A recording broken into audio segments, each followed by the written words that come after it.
Board. All right. All right. I've got wiggly things. Do you have wiggly things? Oh, man. Sound waves. Sorry. Do you have sound waves? Yes. Yeah. There's lots of things that wiggle on me anymore these days. Okay. I'm going to hijack this right from the start here in this whatever getting ready period. So you posted a link because we were talking about possibly doing some like radio stuff. Yes. We'll just tease it at that. But then one of the things that you posted was that there was a free, what would you call it, a client or a server, some kind of middleware piece of thing that makes it happen, right? And you said, or you shared the link, and it's like free. However, there's a crypto mining script that's part of the free service. And I'm like, wait a minute, less than 6 months ago, that was actually called a virus. Well, we do live in the society now where we can take anything and make it good for our purposes. So yeah, I mean, that kind of gobsmacked me when I'm like, wait a second, what's this thing at the bottom? It says something to the effect of free accounts are supported by this whatever crypto script. And I was like, wow. First off, that's brilliant. And second off, that's heinous all at the same time. It's, to take this virus, like you're saying, and turning it into a revenue thing and somehow turning it into a good? How is that? I know, because literally, correct me if I'm wrong here, we did discuss this because there was a third party or like a library script that was using crypto. It was a Chrome extension, right? Well, yeah, I believe it was Newegg and maybe like a Ticketmaster or something like that, where they had I think they call it now supply chain hacks, where it's somewhere in your build process or in the software world, or if you're in the hardware world, somewhere in the factory when they're assembling your code or your hardware, they inject this little bit of kit here to do bad stuff. But yeah, crypto miner is now something that can be injected. That and be okay. Well, now it's okay, apparently, if you mention it up front. I guess. But I'd mentioned in my tweet, I'm like, wow, is this 2019 and beyond, where we're just going to say, you know what, you now get this free and it's no longer ad supported. We're going to use your CPU to support our website and you're going to mine cryptocurrency for us. I'm like, oh my God. But we would get to stream a 24/7 radio file, right? Sure. Yeah. I mean, I get all that. Like there's apparently a value proposition here and we're accepting this. But the weird thing is it's not just us accepting it, because if we were to embed this player, so the idea is you have a server, then you have a client. So it's like an embedded player. But when you put it on, or we put it on, say, our website, which we don't really have one, it's not actually us who are mining the crypto at this point. It's everyone who comes to your page and it's mining in their browser now. Right. And we're not even getting a cut of it. Right. So we're screwing our listeners if we do that. So just to be clear, we are not doing anything like this. But we are looking into some sort of radio play thing, and we just happened across this thing, and it was like, wow, this is like made for our show. Like what I found, I'm like, I gotta share this with Bob. Right in our budget, sweet spot. Yep. Oh, but wait, it's tainted. All right, what else you got here? Oh, you got a beer for those at home. Okay. That was the big thing I wanted to get off my chest, because it just dripped with irony. So I thought it made for a perfect little, quick couple minute open thing. All right. So I'm gonna read something to you, and then we'll cut to the show, maybe like hey, we're Bob and Kevin and all that, like right afterwards. And I'm gonna give that time for you to ponder who said this. Is that fair? Sure, you're going to have to help me with the edit, but go ahead. Lay it on me. Okay.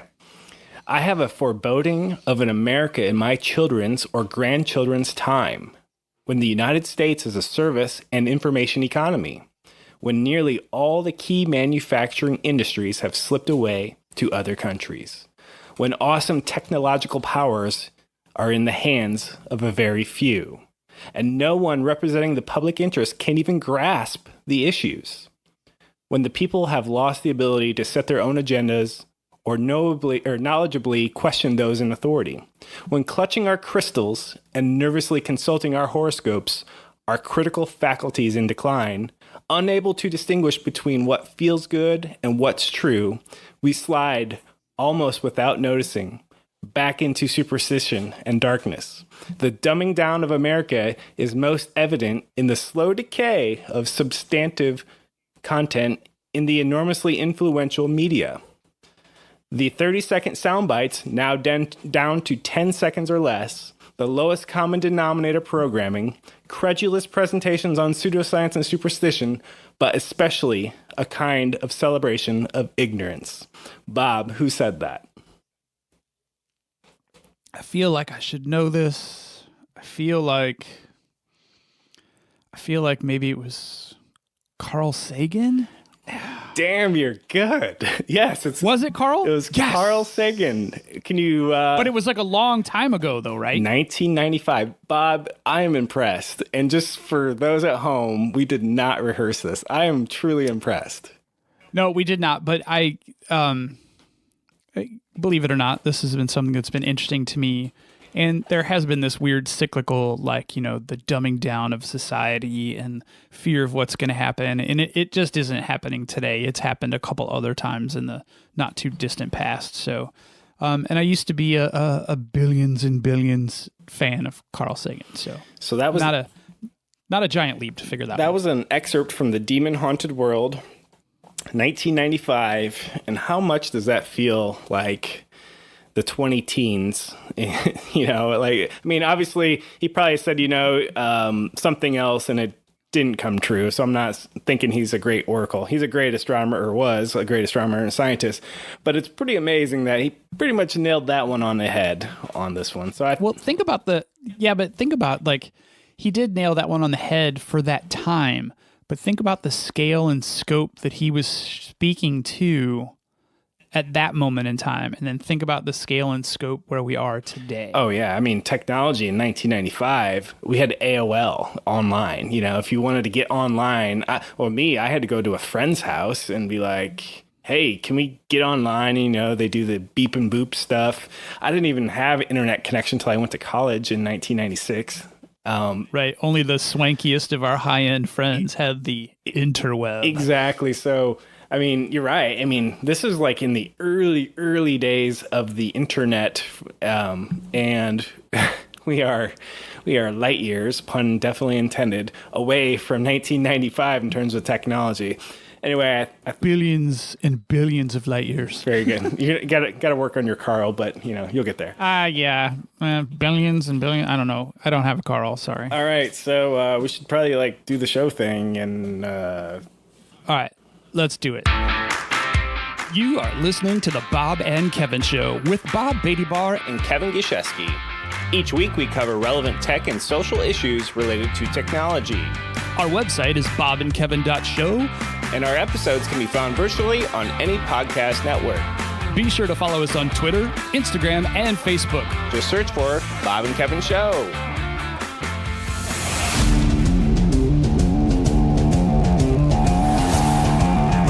Hey, Kevin, what are we talking about today? Hey, Bob, that's a great question. Everyone, welcome to the show. I'm your host for this show, Kevin, along with the other guy. I think he already introduced himself, but go ahead and do it again. Bob, very good, Bob. Very, very stoic, Bob. Very stealing my shtick, Bob. Okay, so today we're talking about the usual stuff, technology, but we found a few gems I thought we'd talk about. One is, did you know Tesla has a camera in the rearview mirror, and it was just revealed what the purpose of that was. We'll cover that. Don't answer that right now. Bob, we're going to cover Iot Security. And oh boy. I've set up some traps here for you to walk into. So that's coming. And what is technology if taken to the extreme, but not like, science fiction, like real world? Wait a second. What happens if AI gets good at XYZ? What does this actually mean to this particular industry? So we'll cover that. And then I've got a little bit about Facebook being the world's largest intranet. So, we're all pretty... I'd buy into that. We're pretty familiar with, intranets and big corporations. And, so we'll start there and see where we go. Sound good, Bob? Yeah, so we're going to start with the Facebook intranet thing? No, I'm going to hold that off.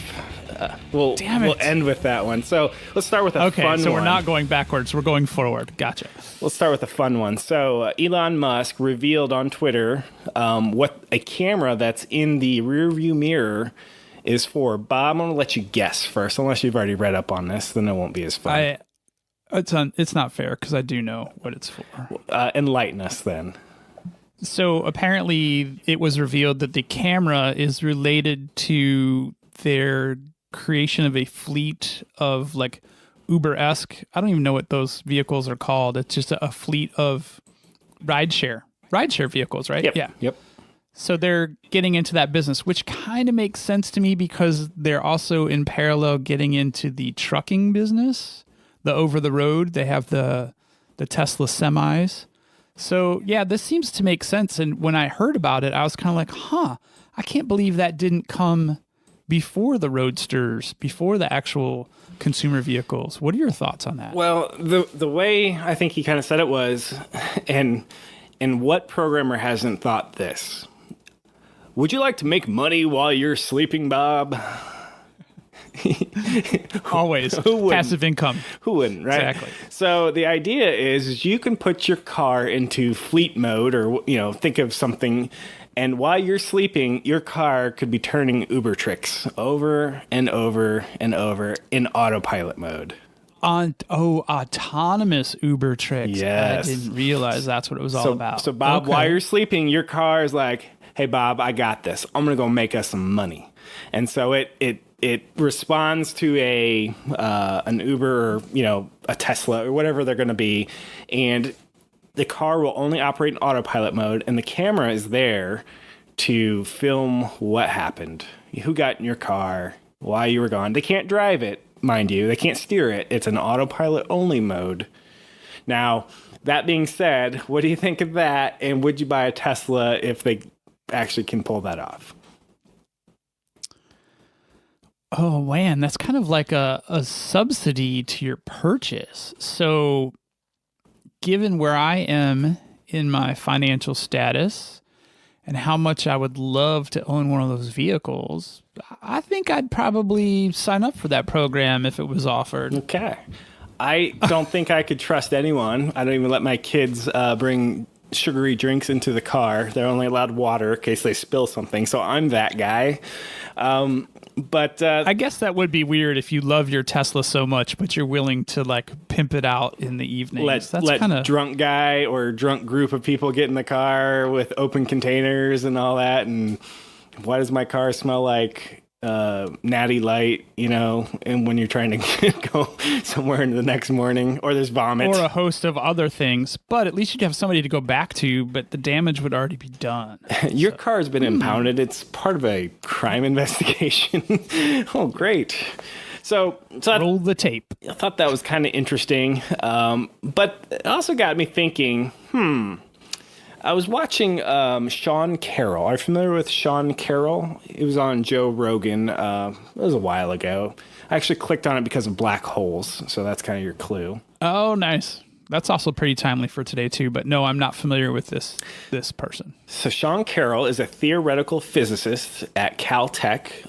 Who doesn't want to be a theoretical physicist? Basically sit around and dream up shit all day. That sounds like fun to me. Just saying.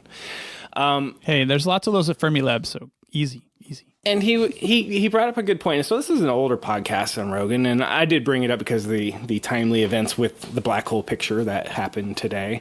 But not to get distracted, he said, and I quote, or at least paraphrase, "In the future, the stock market will be just dueling algorithms trying to buy and sell just before the other one."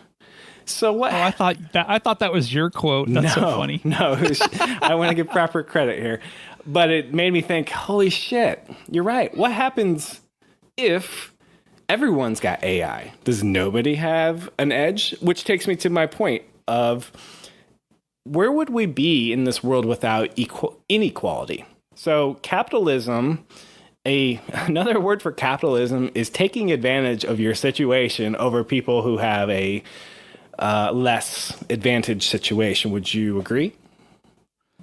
Ooh, that's a tough one.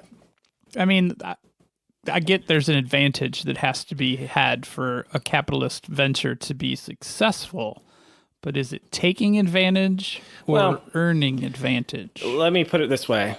So a classic child question is, Dad, why isn't everything free? Why can't we just go to the store and take what we need and everybody just has everything free? And that opens up the discussion of economics. Well, if everything were free, then everything would be gone because nobody would be motivated to go to work. They wouldn't have a yearning or desire to go earn a wage and be the factory worker or the marketer, et cetera, et cetera. So, basic economics there.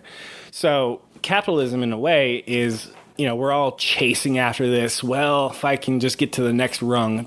The problem with all that is like, look at communism, socialism. Well, if we're all equal and we all have the same house and whatnot, we really, it takes away some of the forces that are intrinsic to capitalism. So we can debate whether or not capitalism, the virtues of it. Anyway, so think that's not the point. The point here is if you have AI in your stock firm, you can attract more customers because you have better edge, air quotes, technology.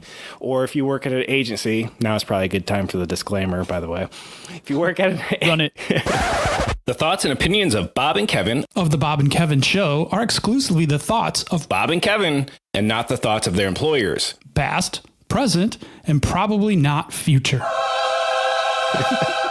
If you work at an agency or a company, you probably have a competitive advantage by design because we're better than the competitor because of whatever. So if AI is in your stable, you have an advantage. You can say, hey, we can buy and sell stock better. We can predict things better. But if everybody's got the same AI stuff, you really don't have that advantage anymore. So do we live, this is a philosophical question, do we live in a time where if you have one of these technological advantages, AI, on your team, do you have a huge advantage, but only until everyone has it and it becomes extremely ubiquitous, where the stock market no longer makes sense because everyone can buy and sell at precisely the right time. And all you see in your charts every day is a wave sign, up and down, up and down. Right. And there's no actual up or down trajectory. We just go up and down because we have dueling algorithms. That was a mouthful. What say you, Bob? Well, I think to start, why are we closing the gap that says that your AI is on a level playing field? Because Microsoft's going to sell the shit out of both, to everybody. Yes, but I'm sure that's going to be packaged, bought, and sold just like everything else that's been packaged, bought, and sold. You can get our base level AI for X number of dollars, or you can upgrade to our super smart AI. Hey, Bob, Goldman Sachs is taking the pro version. Let's just cut to the chase. Right. But I think, then Goldman Sachs is going to have their stable of developers or their other third-party vendor to tweak the AI under the hood. I just don't, because it's an evolving tech, which I don't know if it has a ceiling or not. I don't think any of us do.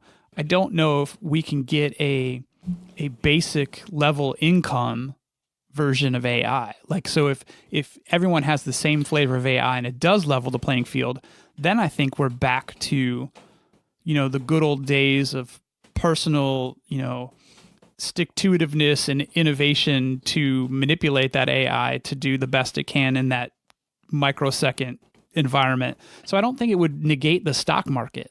Like, I like the quote, but I don't know if we're ever going to be able to cut the human element out of it to make it better than it was intended to be. So it's mostly a thought experiment of if only some people have the advantage, which is kind of, where my capitalism tie is, then there's clearly an advantage to one group or a subset. But if everyone has the technology, is it the same as nobody has the technology? Do they cancel out, And it's just a thought.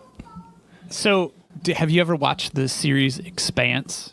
I have. I think maybe the first season. Okay, so the concept in that series is that they're well into the future. Space travel is a big thing. Mars is being colonized. Mars is actually its own independent entity from Earth.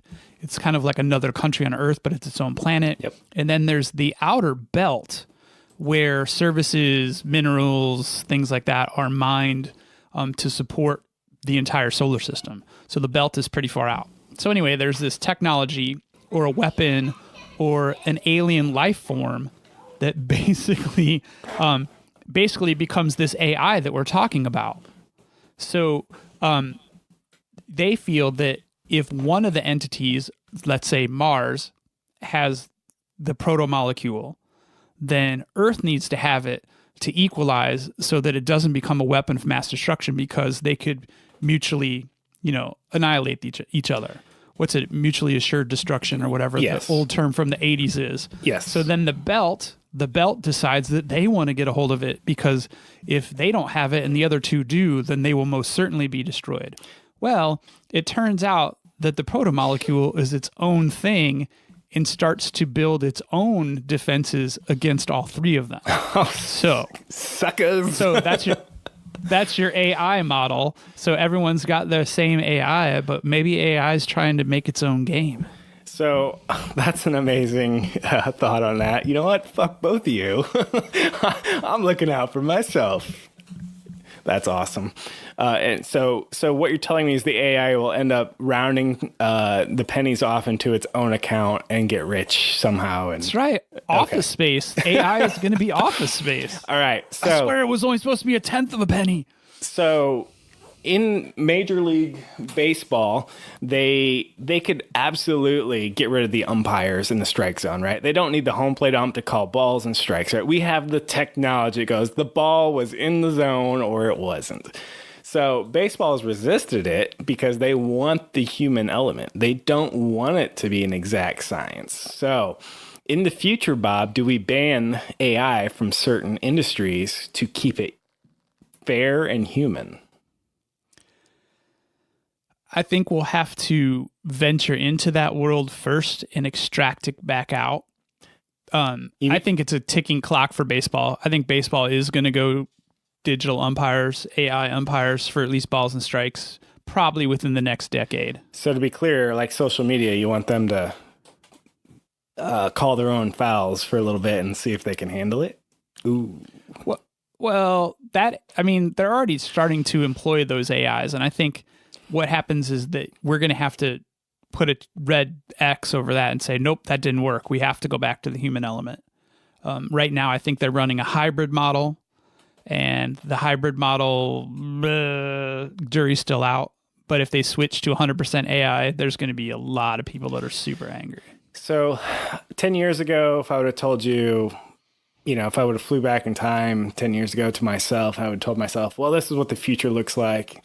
I'd probably be pretty disappointed, but excited at some things. No flying cars, first of all. Exactly. But if I go 10 years into the future, what will I expect? I'm trying to make some predictions here.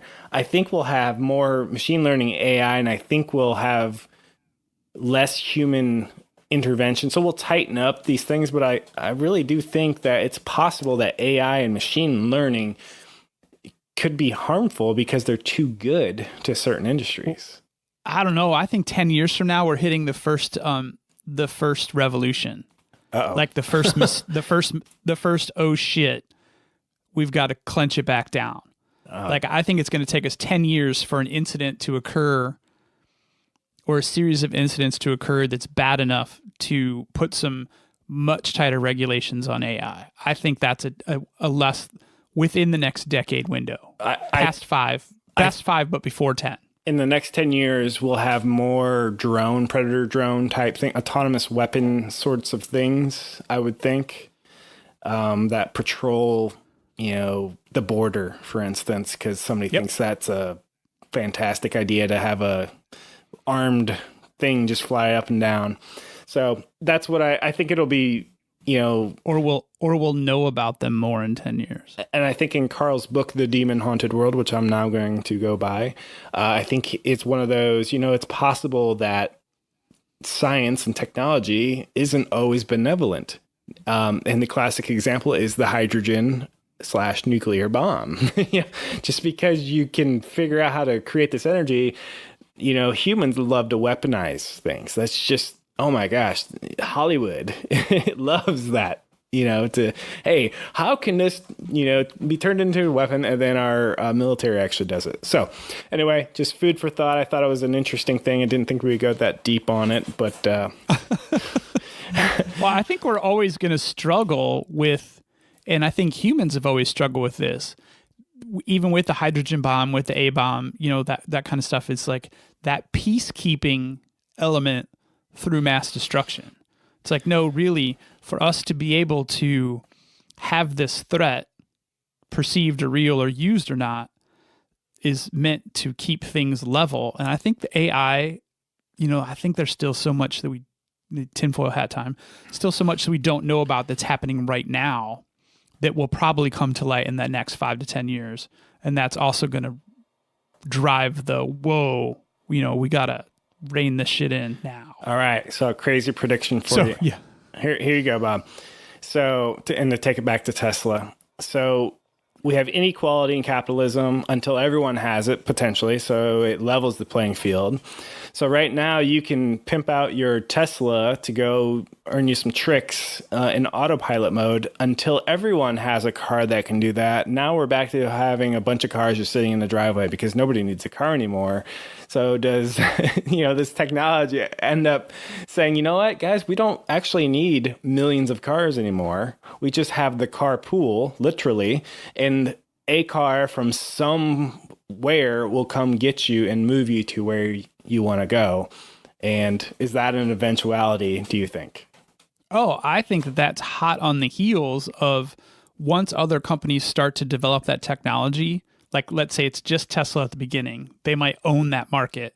But as soon as somebody else comes into it, somebody in a community is going to say, hey, everybody, for $1,500 each, we can all have a hot electric car that will take us all wherever we need to go. And so we've created our own community rideshare.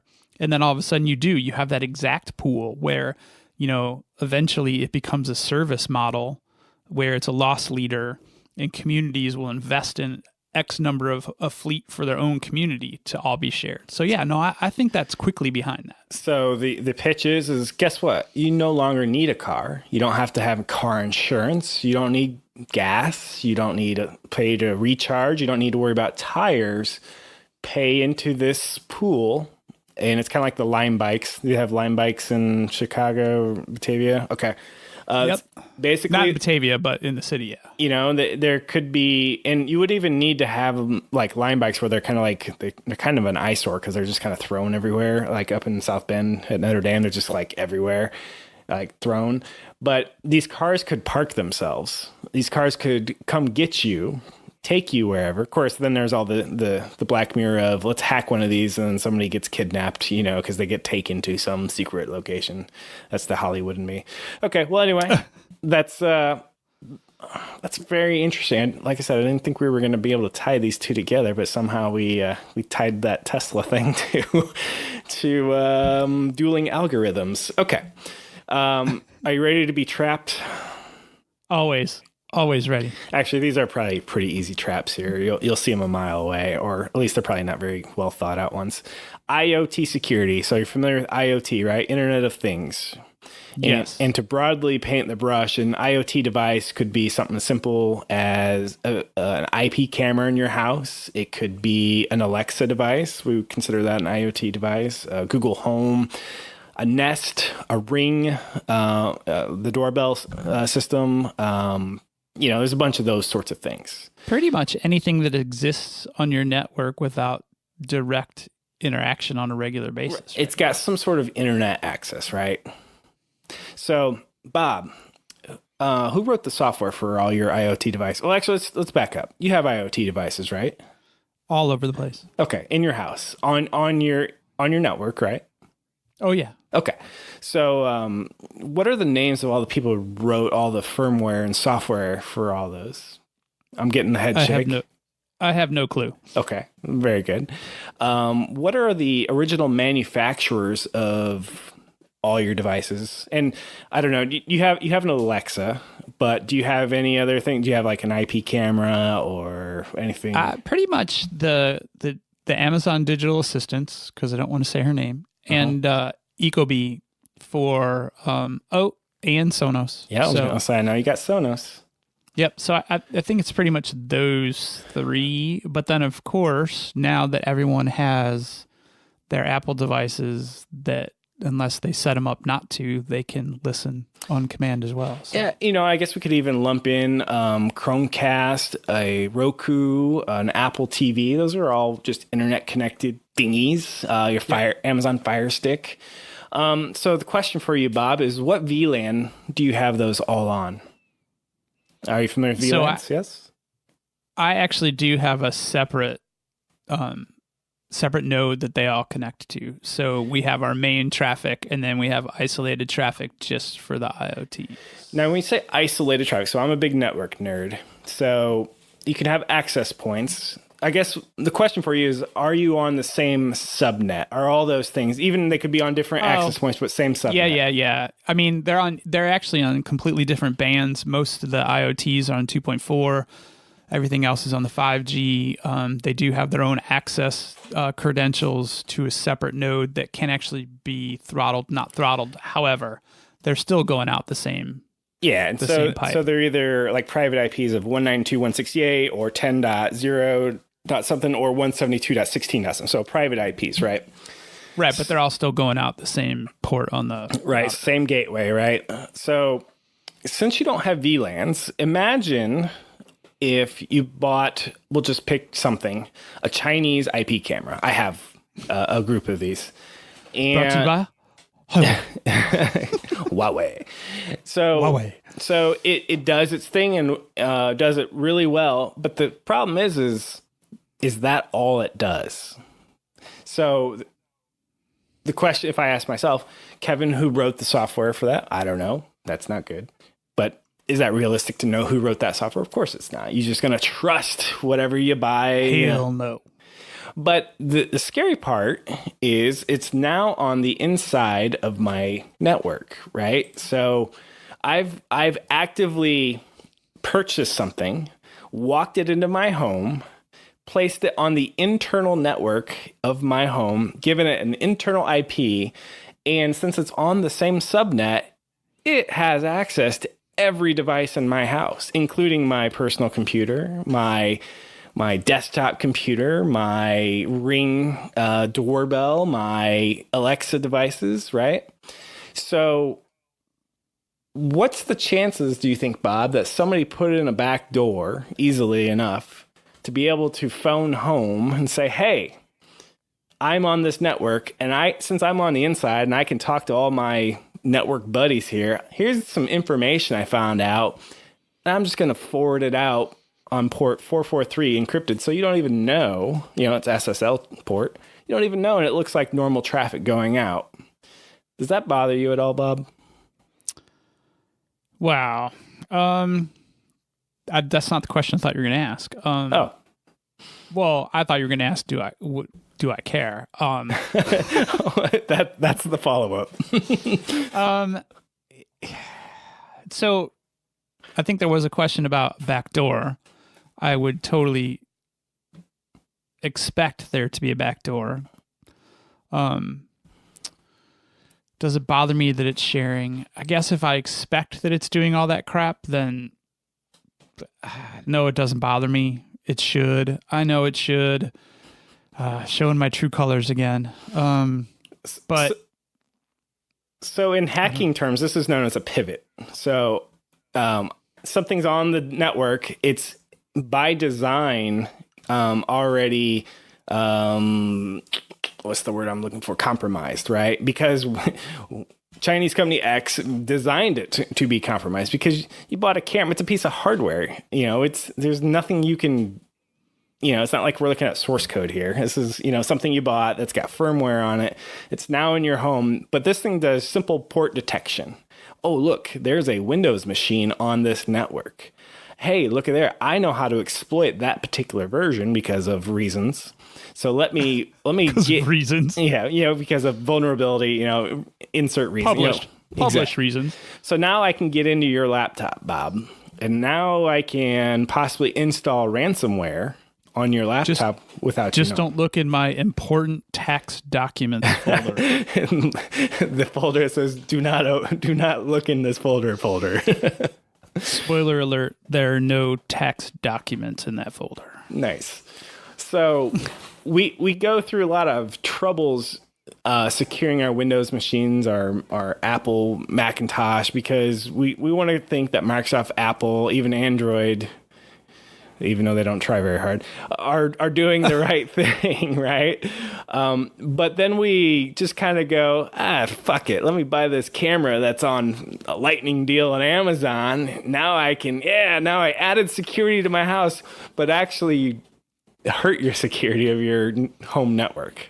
But it's not even the lightning deal ones. I mean, Ring has already been dinged for easily hacking the data that they're collecting. So, I mean, it's not just the sketchy off-brand name products that you need to worry about. Well, you've got two flavors of data. You've got data that the device itself is collecting and sending back to home, which is very or Facebooky. the bonus data. Right. It's very Facebook-ekian. I'm trying to invent a word there. Facebook-ekian. It's way too many syllables. I like that. No, I like that. I'll work on it. So, and then there's, fuck you guys, I'm a malicious bit of code and I'm going to do all this shit to get into your shit. And you know what? Now we're going to launch a DDoS attack and all of your devices are going to be a part of the botnet. What do you think about that? Right. So those are the two flavors. And, would they just use it to be part of a DDoS attack? Like, well, okay. Instead of saying reasons, I'll say attack. Okay. Pick something bad. Malicious. Go. So most people don't have a switch or router capable of setting up VLANs in their network, right? They have a Linksys off the shelf, one router to rule them all, or an access point extender. So, or they buy the cheaper routers, which are unmanaged switches, or just simply unmanaged switches. And there's no way to put up basically virtual layers in between. So I have that capability, but I haven't set it up. You're not helping yourself, Bob. I know. So, I mean, the lay user isn't going to do that either. So what I'm predicting here, and in the not so far future, I think this will become a bigger deal because you're bringing in the enemy into your home in some cases, and you're hooking it to the network and giving it access to everything unwittingly. And, the reason I'm going through this mind exercise is because I'm building a house, I'm putting in cameras, and I'm thinking, holy shit. They all wire back to my data closet, and how do I keep the network separate? Well, I could set up a VLAN, and then why are you putting in cameras in rural Indiana? That's what I want to figure out. Small children, that's why. Okay. And then these small children turn into teenagers. Enough reasons, right? It's who's coming into my house through a window that I want to know about. Okay. So anyway. Okay, let's not pick just cameras. I have Alexa devices. I really don't want my Alexa devices necessarily able to be on the network. And, if I afford Amazon or... Yeah, bless you. Was that a child or an animal? That was the wife. Oh, impressive sneeze. Hey, have you ever wondered how you can get in touch with us at the Bob and Kevin Show? Well, first... you can try us via email at comments@bobandkevinshow.com. Or are you more into social? If so, you can find us on Twitter at Bob and Kevin Show. Or on Instagram as Bob Kevin Show. That's Bob, the letter N, Kevin Show. And if you're still on Facebook, you can even find us at facebook.com/Bob and Kevin Show. And for the serious business fans, you can even find us on LinkedIn at linkedin.com/company/the-Bob-Kevin-show. How's that for a handle? Let's connect.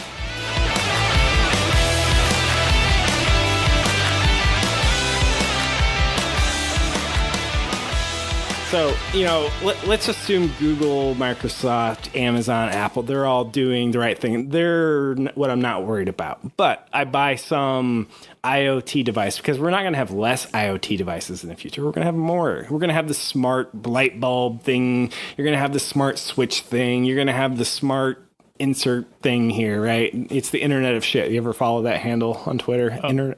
Yes, I have, yes. Okay. So we're getting more things, not less. And we, including me, love to shop for this shit online and go, I'll take one of those. Not even thinking about any of the things we're talking about here. It's more like 3 of those. Let's be truthful. All we're doing is going, fuck yeah, it's Alexa enabled. That's all I needed to read. Wave it in. Check out. Yeah. Boom. It's mine. Lightning deal. What do you think? Yeah. You bought yourself problems. So yeah, that's why I'm thinking through these things. But tech question here. How do you use your IoT devices to control the stuff you want to control? I guess, because I have my Harmony hub, which basically then I can use my voice to control everything. I guess all my lights and everything, I guess everything is on that sub network. Right. So basic networking is you can talk to anyone in your subnet. And if you need to talk to a different network, you need a router. So a switch can talk to its, doesn't have to ask for any permission or routing. It just says, oh, you're on my subnetwork. I can see you. But if you break those down into subnets, they can still both be private, but they're just inaccessible to each other normally unless you cross the router. I was going to say it makes it super tough to control it from your desktop or your laptop because all those other devices are on another net. Well, so that's where you get into the nitty gritty, right? You can say, well, on this port, I'll let this network talk to that one. You can really start getting into the nerd. But Joe User doesn't. He stopped listening. And mine's not that sophisticated either. I have the hurdle where from my laptop devices in the house, they can't actually engage with most of the equipment because it's on its own layer. So. Yeah, so I mean, you even have other threats like, well, your Wi-Fi bleeds outside your house. Bad guy could be sitting out in the car trying to hack into your Wi-Fi, blah, blah, blah. So, there's lots of threat vectors, but I just wanted to bring up IoT security because I'm trying to make smart decisions for my smart home, if you will. And I'm trying to mitigate my risk here and going, how could bad guy get me? And I'm like, man, bad guys really got me. Most people right now. They already got you. Yeah. So, anyway. See, I'm in the opposite land because I'm getting ready to... I've spent the better part of the last 10 years tricking this house out. And now we're getting out of it. Aw. Well, onward and upward. I'm going to need, one device. All right, Bob. Pivoting to our final main event topic. Facebook. Is it the world's largest intranet, Bob? It's the world's largest dumpster fire. Can I say that? You already said it.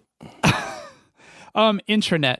It's very interesting because you and I've seen posts that you've been making about this, and I definitely have thoughts. And I think that you're 100% correct in the things you were posting because both of us know, and I think everyone listening knows people. Hopefully none of those people are listening, but know people who think that Facebook is, for all intents and purposes, the internet. So I think by that definition, it is the world's largest. It's like AOL times a gajillion. So for my next few things, just walk down the path with me. So in the military, I did military network stuff. So we have secret, top secret, and unclassified. So we have 3 different internets. And the reason they're different internets is they literally have no cables that cross. You cannot get from one top secret to secret or unclass. And if you think of unclassified as civilian internet, that's what unclassified is. So Facebook and others are under scrutiny right now because countries like Canada are calling for regulations on the content. So right now in the United States, we have Section 230. Do you know what Section 230 is, Bob? Nope. It refers to Section 230 of Title 47 of the United States Code. I had that ready. United States Code. It was passed in 1996 as part of the Communication Decency Act. Do you ever notice how all these great laws were actually passed in the early days of the internet, and most people have just kind of fucking forgot about them? Anyway. Yeah, and they can still be used against us, but everyone ignores them. So the big deal of this law is basically Facebook, YouTube, Twitter, you're not responsible for somebody posting something like a shooting video or something inappropriate so long as you take steps to take it down or something like that. So that's what Section 230 is. So you've got some countries coming at Facebook saying, you know what, we don't want that anymore. We want you to be responsible for the crap that's on your platform. So there's a whole debate whether or not Section 230 is good or bad. I personally come down on, I actually think Section 230 is a good idea. Do you have a quick thought on whether or not it... Well, I think they were all founded on sound principles and protection. Okay. However, so if Facebook ever feels the need, like they're getting pressured by the feds, for instance, hey guys, we're getting pressured. What if they made a literal Web 2.0? So Web 2.0 is the moniker for next gen, right? The next big thing, it's Web 2.0. But what if they literally went the military route and said, you know what? We now have the Facebook network. It is not publicly accessible. It is not connected to, air quotes, the internet. In fact, we have this deal with AT&T, Verizon, and we have our own server stack. And the only way to get to it is if you buy this thing that connects your things to our network. So they would essentially secede from the internet, like a state would leave the union. We are our own internet now. It's called the Facebook net. FaceNet, whatever you want to, whatever they come up with. And it fully embraces the idea of internet. This is our world. You want to play in it? Here's our rules. And we can kick you out if we want. This is a private club from here on forth. So don't come at us with any sort of regulation. This is our thing. Go away. You don't like it? Regulate that public thing, not this private thing. And then if we take stock of what Facebook is now, since it's kind of like an internet, they kind of control what you see. They control where you can go and where you can't go within their platform. So what I'm describing more and more is the China model, where basically the government is, nope, that's blocked and whatnot. So if Facebook really is the internet to a lot of, especially older people, can they just make their own internet and say, yes, Facebook is the internet as far as you're concerned, and we'll give you everything you need right here in this bubble. And oh, by the way, it's now the Truman Show, because you're the star of the show. We're going to show you everything that we want you to see, and we're going to block you from seeing anything we don't want you to see. What do you think, Bob? But they're already there, aren't they? Yes, for those who buy into it, they're already yes, there. They are. without having to block themselves off, because I think if they totally isolated themselves, they would hurt their data selling market. Because part of the reason why they sell that data isn't just for Facebook. They sell that data to make people, to earn people money outside of Facebook. So, but now that you've bootstrapped 2 billion with a B users on your platform, you don't really need to get into keep recruiting mode right now. You're already generating revenue. So if you want to keep generating revenue, but if I want to sell my data to company X, the data needs to have value outside of my intranet. No, you let data company X in to advertise. You want their dollars, so they get to come in as a Truman Show producer. But those companies use that data outside of Facebook for advertising. They use that data to build profiles. So the point here, though, is if Facebook makes a legal case that, you know what, we're no longer on the public internet, your laws don't apply to us because we're a closed society, we have our own everything, we are separate.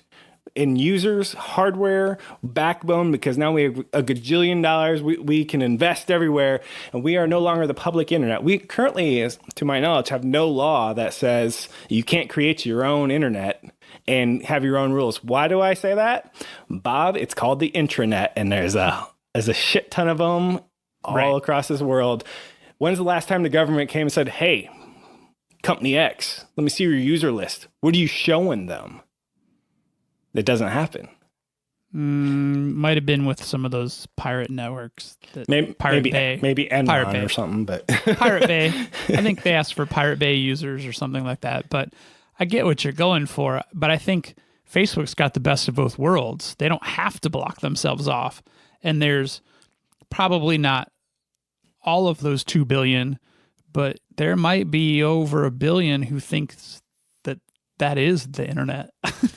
Well, so our church, I do their website for them, but they also have a Facebook page. And I guarantee you, oh, sorry, shouldn't say that in the context of church. I guarantee you, we can edit this, right? We're not gonna. Okay. So I can guarantee you there's a lot of people who never go to the website because they're on Facebook, and it's just too easy just to go to the Facebook page, right? I marketed for years. You don't need a website. Just put a Facebook group up. It's going to get more traffic. I piss off a lot of people because they come at me like, hey, can you make me a website? I'm like, do you have a budget? Nope. I'm like, well, have you tried Facebook? Well, but aren't you a web guy?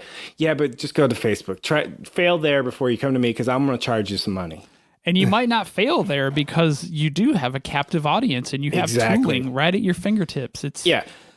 And I'm not saying Facebook's bad at what they do. In fact, they're really good at what they do, and Facebook is super successful. They're too good at what they do.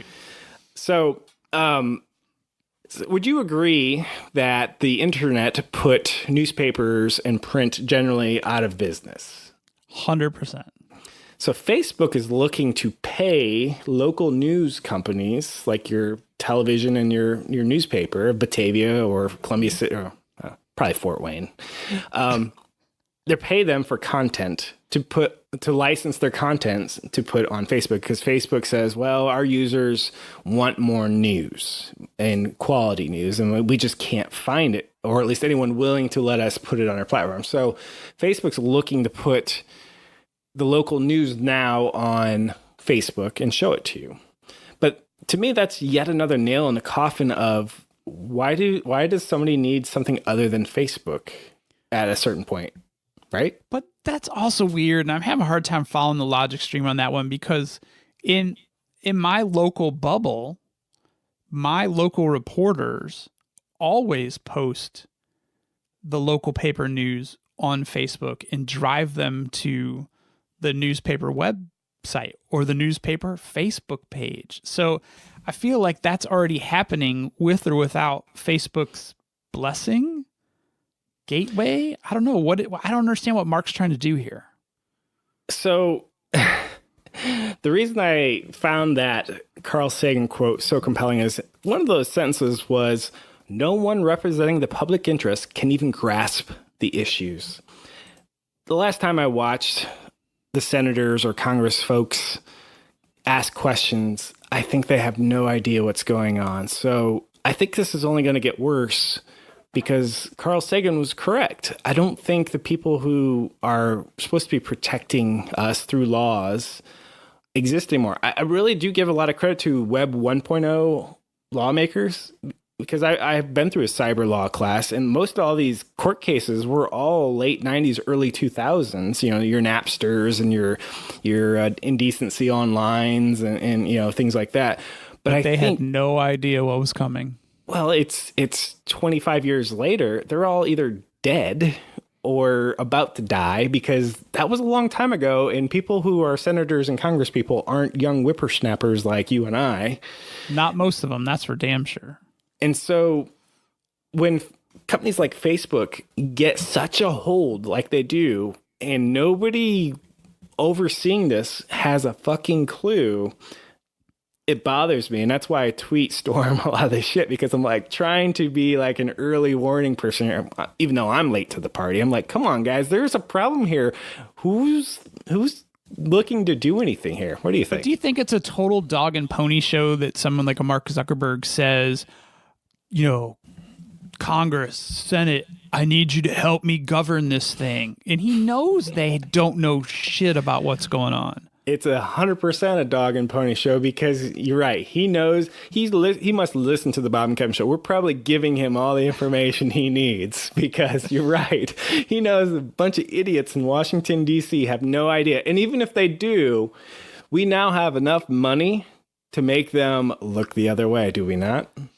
Right. But I just don't understand the PR move. Like, who is he trying to placate or what is he trying to stave off by even asking stuff? It just seems so weird. So there's a song by They Might Be Giants. Have you ever listened to They Might Be Giants?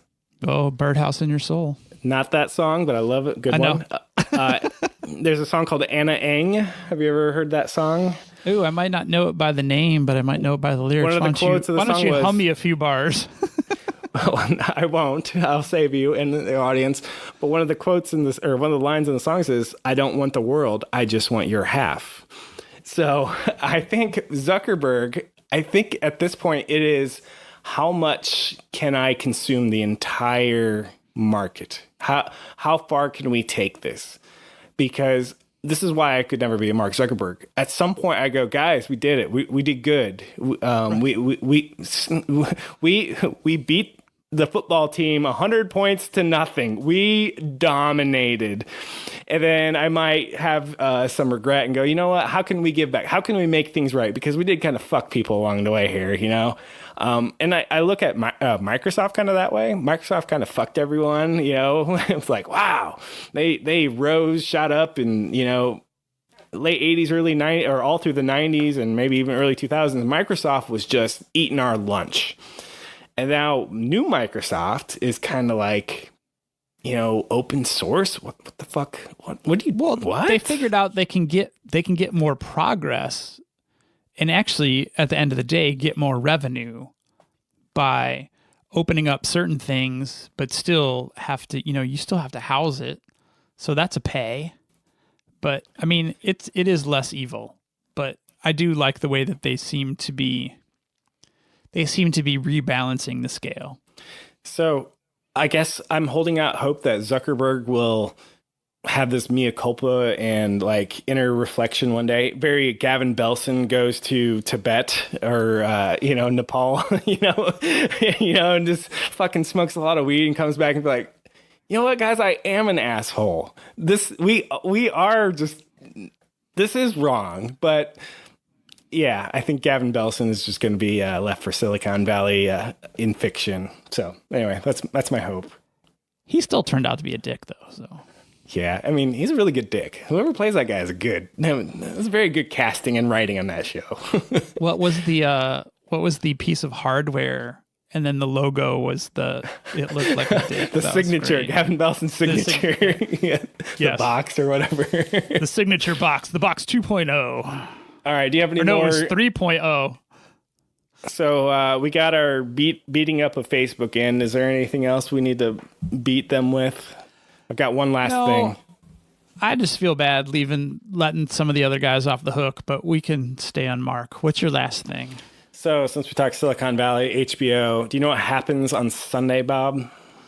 I've heard something about Game of Thrones final season. Is it the final season or the final episode? It's final season, and it's only like 6 episodes, and they're like 90 minutes each. And I am without a decent internet connection to partake, so I'm in crisis mode. Not gonna lie. So I got to figure this out. Ooh, that's gonna be tough. I might. Yeah, I don't know. What I'm can you watch it from the coffee shop like the day after?